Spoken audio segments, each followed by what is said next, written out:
Well, this is the old guy, and this is Still River Radio.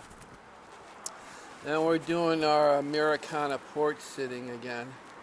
And it's a very beautiful but crisp June day. It's not humid. It's about 68 degrees out, so it's a little cool for June, but that's great. And well, we're brought to you by we're underwritten by Eloise's Rib on a Rope. Yes. When you want barbecue on the go, when you want it, you get Eloise's Rib on a Rope. That's Rib on a Rope. Comes with a bounce bib.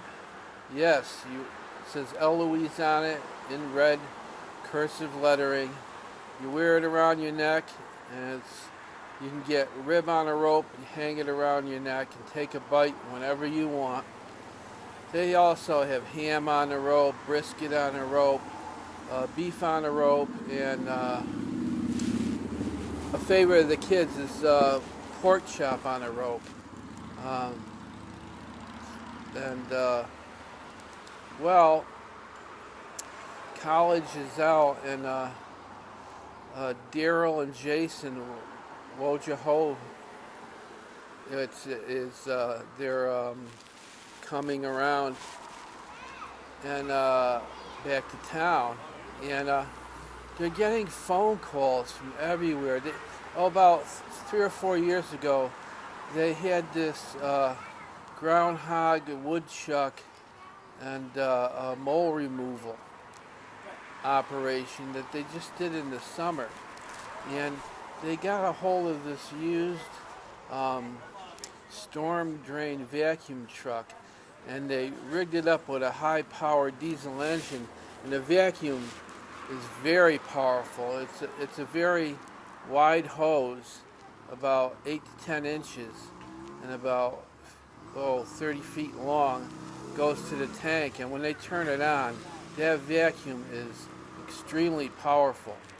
And what they do is they go to groundhog dens and holes and mole holes, and they just vacuum them out. And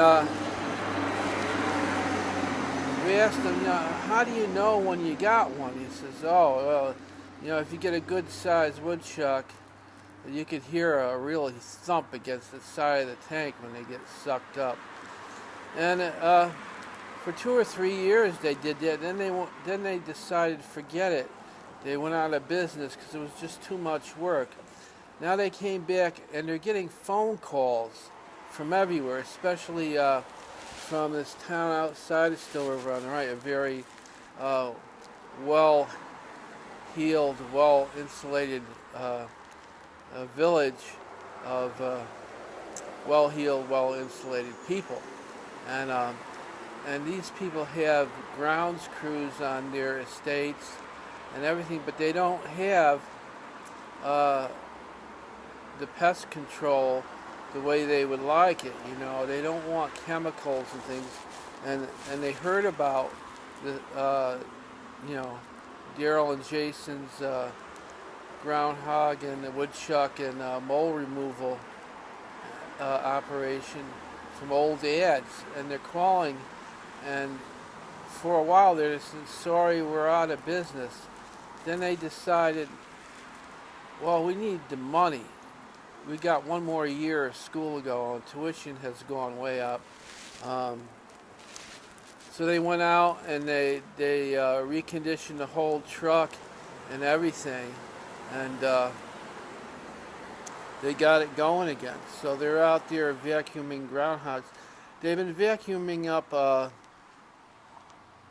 Big Ed for a number of years from the same yard.